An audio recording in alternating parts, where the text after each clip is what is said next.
Welcome to Real Talk Savannah, and I have my girlfriend Sharon on again. Previously, she was on the Beat Goes On podcast, but it just made sense to have her on Real Talk Savannah for so many reasons. The main reason we're having her on today is her 10-year anniversary. So proud. We kind of started our businesses at the same time and have watched each other grow. So it's fun to watch her succeed, and 10 years is huge. So tell us a little bit about how you're celebrating, and then we'll talk about like your year. Yeah. Because you had a rough year. And still Didn't celebrating 10 years. So we're starting by completely renovating the shop. If you have come here before, you notice that almost everything in here is different, including the colors, the branding. I just wanted a fresh start for 10 years, like a new decade, a new us. But more than that, we always do a flash event for celebrating each year to give back to our customers. But this time we're going to do a huge open market. There's about like 15 vendors. We're trying to lock down a food truck and live music. That's just kind of I love that you're bringing in other businesses to celebrate your 10 years. I think that's very cool. Yeah, I mean, a lot of local businesses, especially small businesses, are having a hard time this year. So I would like for all of us to come together and kind of have a safe space where everyone can promote each other and make money. I just think it's like super important to support the people that support you. Yeah, this year a small business is hard. I thought 2024 was bad, but 2025 really kicked my ass. Yeah, it took the fucking cake. Right there with you. So really took the cake on that one. It really, really did. So you were in pain. So you had to like step away from doing tattoos. Yeah. And just run the shop. I had 2 herniated discs. On top of that, like, you know, it was a huge ego hurt to me to have to step away as much as I did and start bartending. So I was like, oh, it's just going to be part-time. And then as bartending goes, the money was incredible. Yeah. You know, so, and then I was like, why don't I turn this into a positive and try and renovate the shop, really rebranded. Obviously, it's been a slow work in progress because as much as I want to hustle the way I did when I was 21. Yeah, it's harder now. 33 is not. Those late hours really get to me, you know? For sure. And especially like not working them for so long and getting back into it. I bartended for 10, 12 years of my life, 12 years on and off, but like 10 years straight. And it is taxing, but I think stopping it and getting on a different like sleep schedule and trying to go back. Yeah. Even something as simple as like my gym cycle. Brain muscle memory. Yeah. Everything. You're like so used to doing. So there is, that part's hard, but you couldn't physically tattoo just because you've been. Yeah, I was told I shouldn't be bent over for that many hours because of the herniated discs in my neck. So that sucked. Now I've been tattooing a little bit here and there, and it's been less. I'm going to give myself some grace on it. Go see the doctor. Hopefully that's not a long-term thing. My entire arm was completely numb. Yeah, that's wild. Which is fine. I have great employees, and luckily business wasn't as busy, so they could take over, and I have a great team that I can trust. Whether it's my manager or all of my employees here, front desk has been awesome. You know, shout out to everyone here at White Bluff Tattoo. But no, they really held it down while I was pretty much away for most of the year. So yeah, and it looks great in here, and you're celebrating 10 years. Yeah. So 2026, let's hope it's better for all of us, but, you know, especially for you, because do you want to get full-time back into tattooing? Yeah, I think I would like to get full-time back into tattooing. I'm hopeful that it's 2 herniated discs. I think what they said, it might be surgery, and I really don't want to do surgery. Because I don't know, neck surgery just sounds insane, but we'll see how it goes. We're going to take it one day at a time, but right now it's been a bunch of juggling between late night hours and like... I don't know how you did that running a business. I think about it sometimes too because my business is so seasonal. I'm sure you have seasons too. Mine is like we make the majority of our money in spring for the entire year. Yeah. So that's kind of crazy. So like I can't imagine like sometimes during down season I'm like I could go back behind the bar. But then I don't know how it would run because there's so many things you do during downtime to prep for busy time. So I don't know how you did it. Yeah, I mean, that's super impressive. A good portion of it was I stepped back and decided to take on a manager. Gasket is what he goes by. And so I just would run things by him and try and have him help me out while I was, with some of the little things. I'm stubborn and would do a lot of things myself still. Like, I'd be like, oh, well, I'm going to Sam's Club. I'm like, I don't need to be like, going to Sam's Club. But, like, I would want to be the one to do it. Like, I'd want to be involved in some way. But then there's days I was just so tired and couldn't wake up and just straight up couldn't be here. So, yeah. And there's some guilt that comes with that. I feel like I would have, even though you're literally doing nothing wrong, you have someone managing. There are people who own businesses that aren't physically there all over. They have several businesses and they're never physically there, so it's normal. But I think there's just like some weird guilt that comes with it. Yeah, there's been an insane amount of guilt and a lot of, I mean, it's hard not to beat yourself up, but like it's been so, there's roller coasters where I'll like make a bunch of money at work and I'll have hustled for 5 nights and, you know, I'm looking at all the cash. I'm like, oh my God, like this was a good week. And then I'll start breaking down crying and be like, what am I doing with my life? You know? I know. I feel like that. I feel like I would feel the same way because it almost feels like backwards because we like came out of that and opened a business but I think we're lucky that we have a crutch. Yeah. That's why your business is still alive and well because you had a crutch to handle your own bills and your personal stuff. Yeah. I think I could see where I would feel the same way. Yeah. No, it was like an ego punch. Probably like a roller coaster of both. Yeah. It was like, you know, I felt guilty and then my ego was definitely hurt because like I'm a prideful person for sure. And I think when I was telling you, I think I was more scared to bartend there than I was when I first worked there, which is crazy because I totally different things. But I was just like, how am I going? Like, I was so worried about how I was going to explain myself to people. Yeah, I get that. And eventually, I feel like I'd feel the same way. Eventually, I was like, well, I don't really have to. Like, you know, my journey is my journey, and as I'm not hurting anyone.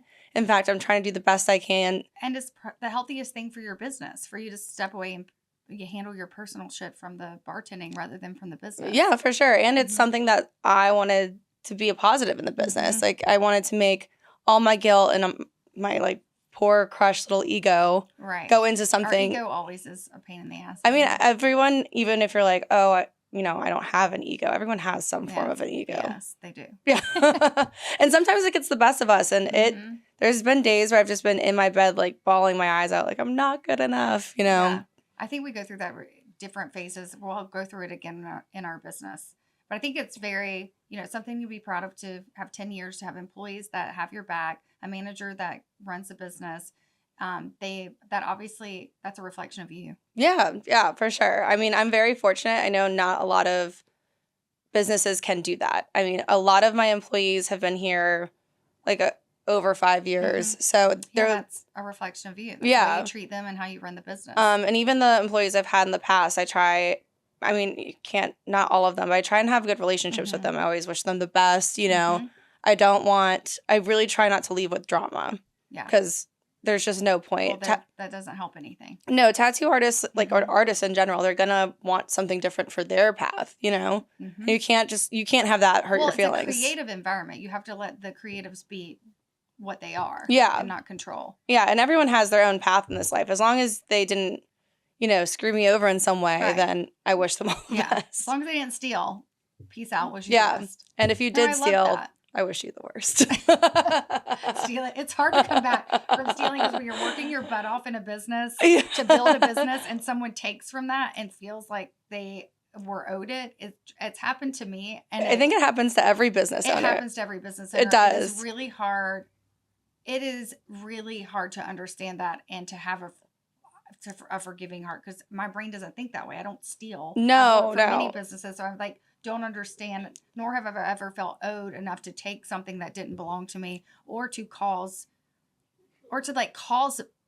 financial issues. Yeah, I mean, for me, when stealing goes a lot, like saying you're there when you're not, when you're getting paid out, like owning a business and running it, like there's so many ways to steal from a business. Yeah, but then when you are the business owner, you're starting to do the numbers, and all of a sudden you're like, this doesn't add up, and the last thing you want to think is theft. You're like assuming that you're failing. You're assuming that the month was bad. It's just like getting cheated on in a relationship. It causes trust issues with the business. With the business, like when you that trust is broken, it's hard. Then you're more cautious when you have when you have an employee there that's actually not doing any of those things. It's like you second guess yourself, you second guess other people.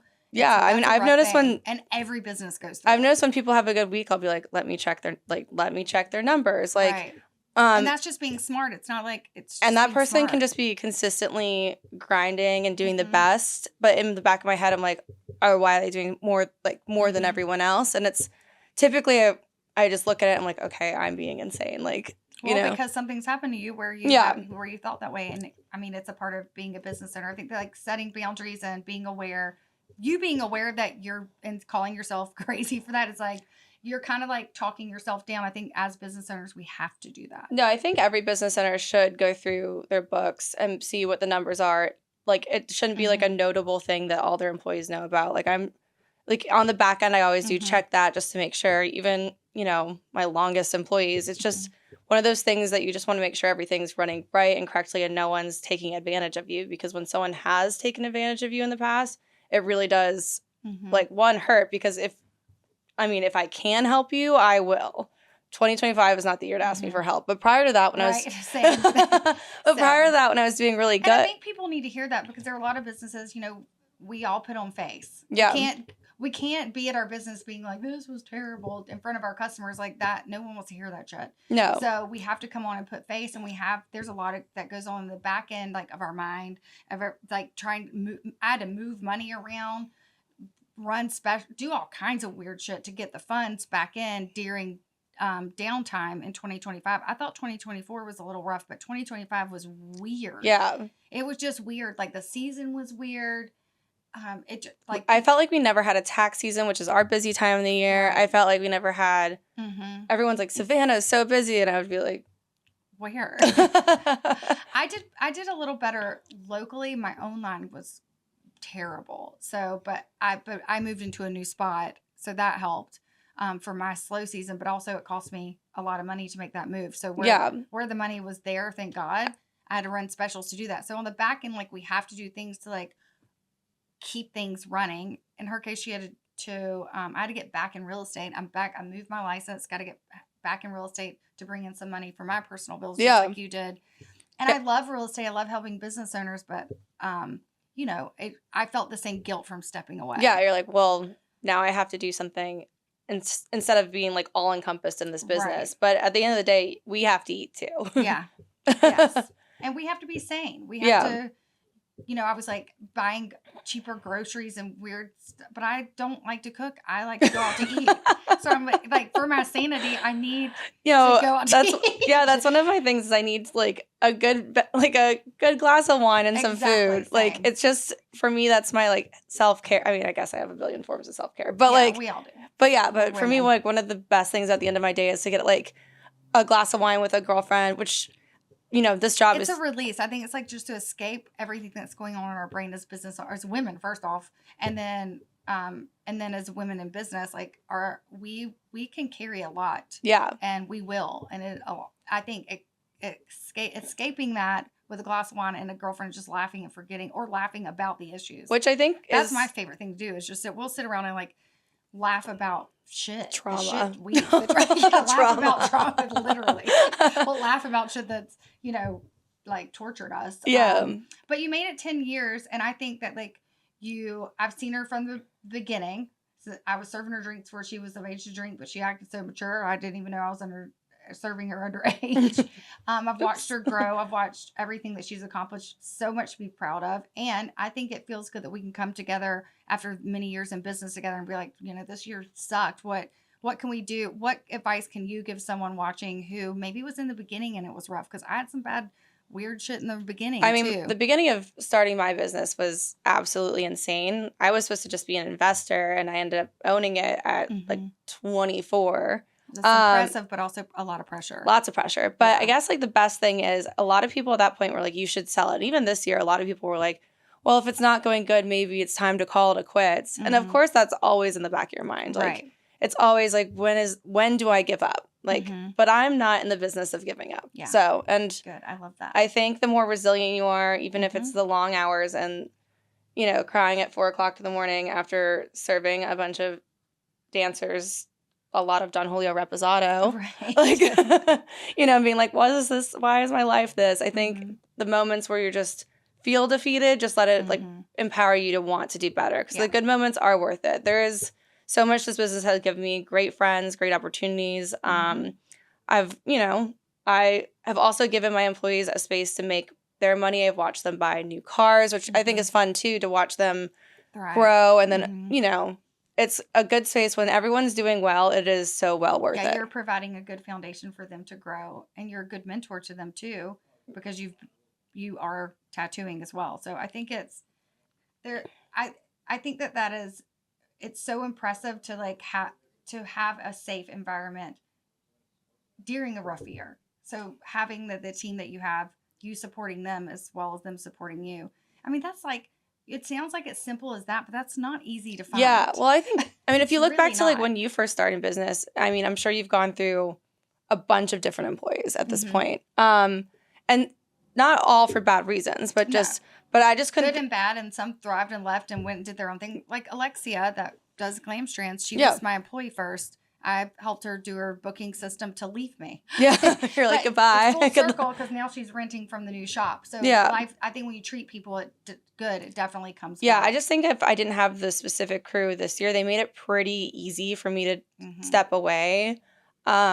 I think maybe in the beginning, this would have been a little bit more difficult. It has nothing to do with my employees. We were just all figuring out a system. Yeah. Like I now have like a pretty down-packed booking system. Like we have a down-packed idea of scheduling and, you know, it just made me leaving a little bit more seamless business-wise. Personal-wise, it's been more of a roller coaster. Right. Well, let's see how this year goes. Yeah, this is our year for sure. So, tell everybody your address, name of the shop, and then the 10-year so that we can get this out in the world. The shop's address is 8110 White Bluff Road, Suite B, Savannah, Georgia, obviously. You can't miss it. It's really cool. The windows are beautiful. Yeah, it's very colorful in here, which I know Michelle loves. Yes. The name of the shop is White Bluff Tattoo, and February 7th, we'll be doing our big 10-year anniversary. We actually turned 10 on the 8th, but it's a Super Bowl. Gotcha. So I can't compete with America's favorite sport. Yes. Okay, that was smart. Yeah, so she'll have vendors, and we just wanted to get her on here to talk. I mean, 10 years is huge. I'm so proud of you. Thank you. And I just wanted to support you. Yeah. I love you. Well, I appreciate it. Love you. Yeah, we'll definitely, hopefully 10 more years for both of us. Yes, we'll do it again. Yeah. Hopefully. We will. We'll be somewhere in 10 years. Or we'll cry over some wine. That's right. All right, bye, guys. Bye.